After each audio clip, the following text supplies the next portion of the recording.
Assalamualaikum warahmatullahi wabarakatuh. Hai everyone, perkenalkan nama saya Tiara Ramadhani dari Prodi Farmasi di Universitas Muhammadiyah Riau. Di sini saya akan menjelaskan tentang struktur dan fungsi membran sel. Check it out. Saat musim hujan, biasanya kita suka menikmati makanan yang sangat hangat dan berkuah, seperti mie ayam, soto, atau bakso. Dalam semangkuk bakso, terdapat bakso, mie, sayuran, dan kuah yang jika disatukan akan memberikan rasa yang lezat. Nah, tahukah teman-teman, semangkuk bakso tadi ternyata mirip salah satu unit dalam tubuh kita, yaitu sel.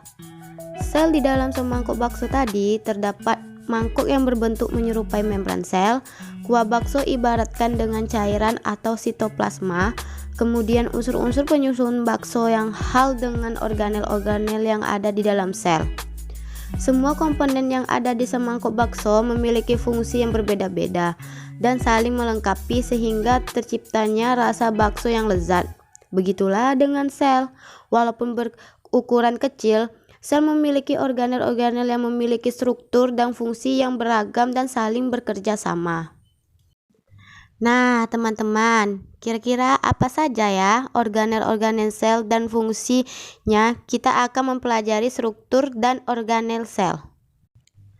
Jenis-jenis sel yaitu prokariotik yang tidak memiliki membran inti, contohnya sel bakteri, dan sel eukariotik yang memiliki membran inti, contohnya sel jamur, sel hewan, dan sel tumbuhan.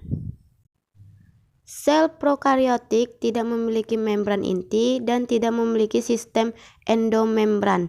Sel prokariotik secara umum terdiri dari sitoplasma, ribosom, mesosom, pilih, kapsul, dinding sel, membran, plasma, flagella, dan nukleoid. Berikut bagian-bagian sel dan fungsi dari sel prokariotik, yaitu bagian sel dan fungsinya. Dinding sel, pelindung dan memberi bentuk tubuh yang tepat. Membran plasma, pelindung sel, mengatur keluar masuknya ion dan molekul dan mengatur respirasi sel.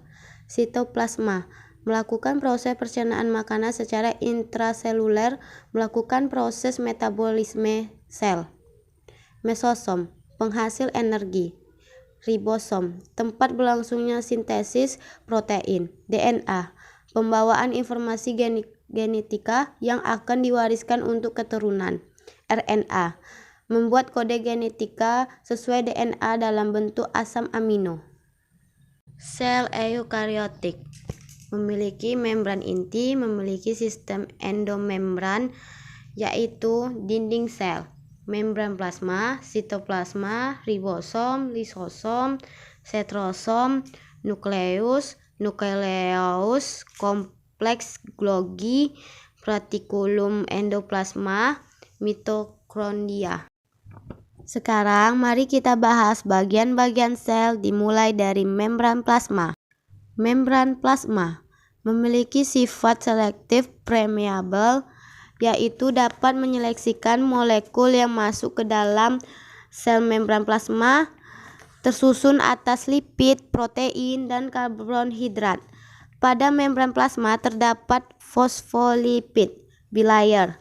Fosfolipid terdiri dari lapisan fosfat pada kepala dan lipid pada ekor. Terbentuk rangkap dan bersifat fluid atau dapat berubah bentuk dan posisi. Fosfolipid bilayer terdiri dari dua daerah, yaitu hidrofilik yang merupakan bagian kepala suka air dan hidrofilik bagian ekor yang tidak suka air.